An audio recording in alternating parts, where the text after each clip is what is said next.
저는 2003년 2월 18일 대구 지하철 참사 때 아내하고 딸을 잃은 전재영이라고 합니다. 예, 저는 올해 2022년 10월 29일 날 이태원에서 제 딸을 잃은 아빠입니다. 최정주라고 합니다. 딸아이 이름은 최유진입니다. 유진이가 음악을 했습니다. 그리고 바이올린도 했었고요.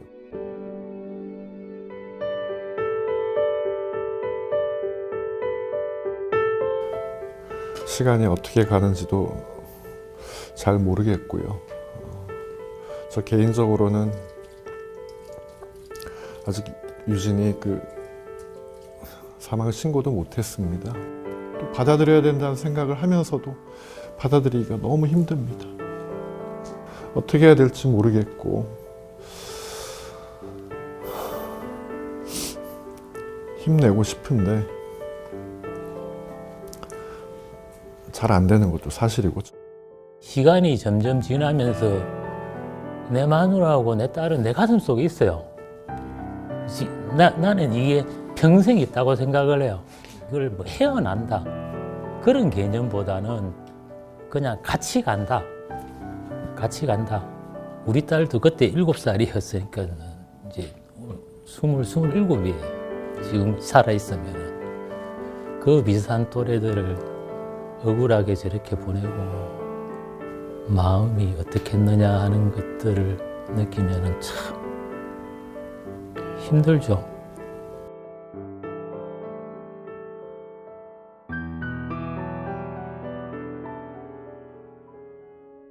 저뿐만이 아니고 대구 지하철 참사 유가족들은 지금 이태원 참사 유가족에 대해서 미안한 감을 좀 가지고 있습니다. 추모 사업이라든지 안전 관련 사업을 제대로 했으면은 이런 사고가 일어나지 않지 않았느냐 이런 생각들을 가지고 있는 거죠. 근데 이제 그게 제대로 되지 못하니까는 이런 사고가 났다는 생각들이 되게 미안하게 생각을 하고 있습니다. 오늘 아버님 뵙는다고 생각하니 괜히 죄스러운 마음이 들었어요. 벌써 20년 가까이 됐다고 말씀 주셨는데 그때는 아버님이 어떤 마음이셨고 얼마나 큰 슬픔을 가지셨는지 미처 몰랐습니다. 그래서 다시 한번 죄송합니다.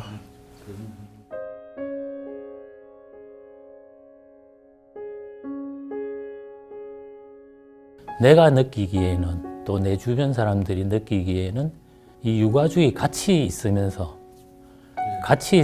같이 울고 또 울분을 토하고 또 억울하면 억울한 걸 이야기를 할 수 있고 그런 상태가 그때가 제일 이렇게 속마음을 털어내올 수 있으니까는 같은 유가족들끼리 이렇게 같이 껴안고 울고 하는 게 그게 해소가 제일 잘 되는 것 같아요. 맞습니다.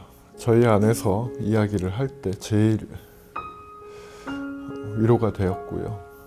무엇을 어떻게 해야 되는지도 잘 모르겠고 하루에 몇 번씩 뜻하지 않은 순간에 울음이 터지고 아이가 생각나고 괴로운 상황이 지금 반복되고 있습니다. 그날 이전으로는 다시는 돌아갈 수 없는 걸 알고 있고요.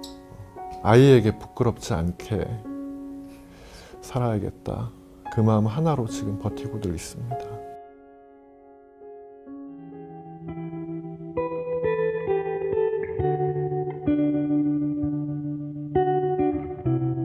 이 제도를 만든 사람들, 또 그 기관의 장, 이런 사람들이 더 큰 문제점이 있는 거 아니냐 이렇게 생각을 하고 있는데 그 사람들은 정작 사과를 한 번도 안 하죠. 그러니까 우리는 그 사람들이 사과를 하면은 용서할 마음은 있는데 사과를 안 해요. 사과를. 그런 것들이 우리뿐만 아니고 대부분 대형 참사에서 그게 반복되는 것 같아요. 그 이유가 분명해지면 거기에 맞는 그 후속 대책으로 합당한 처벌이라든지 아니면 책임자의 진정성 있는 사과라든지 사실은 저희 아직 그 누구도 제대로 된 사과를 받아보지 못했습니다. 그 부분에서 저희가 지금 이렇게 유가족들이 목소리를 높이고 있는 것이고요.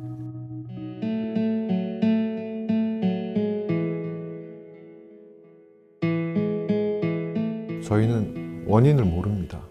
진상을 모릅니다.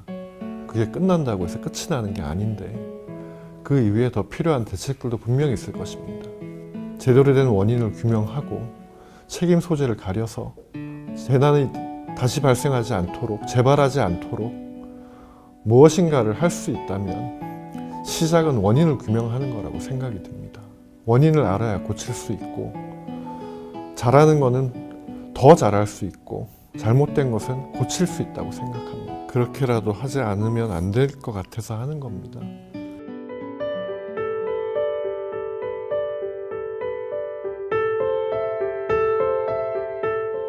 저희만 목소리를 높인다고 되는 일은 아닌 것 같고 지켜보시는 많은 분들이 똑같은 국민이고 똑같은 가족의 엄마고 아빠고 아들이고 딸입니다. 그분들께 부탁드리고 싶은 말은 저희한테 힘을 좀 주셨으면 좋겠고 당부드리고 싶은 말씀이 가장 중요한 거는 그 많은 아이들이 그 자리에서 잘못되어서 세상을 떴습니다. 하늘의 별이 됐습니다. 그 사실은 바뀌지 않습니다. 그 어떤 말로 저희들을 뭐라고 해도 좋은데 그 사실은 변하지 않습니다. 그러면 그 사실에 대해서 정확하게 원인을 알고 싶은 거고 그에 따르는 정확한 후속 대책이 마련되기를 바라고 책임 유무를 가리기를 바라는 겁니다. 그래야 다시 재발되지 않습니다. 서로 이렇게 의견을 나누고 뭐 해답이 반드시 있는 건 아니지만은 그렇게 하다 보면은 또 이해도 할 수 있고 또 나름 이렇게 해소도 할 수 있고 하는 그런 거 아닌가 이래 싶어요. 그게 굉장히 중요하다고 생각을. 일반적으로 뭐 당사자가 아니면 그 아픔을 이해할 수가 없어요. 그래서 이게 잘못됐니, 저게 잘못됐니, 이게 좋니, 저게 맞니 그런 이야기들은 좀 안 했었으면 좋겠고요. 아, 저 사람은 저렇게 생각을 하는구나. 그러면 만약에 울면은 슬퍼서 우는구나. 웃으면은 그래도 웃음이 나올 수 있어서 다행이다.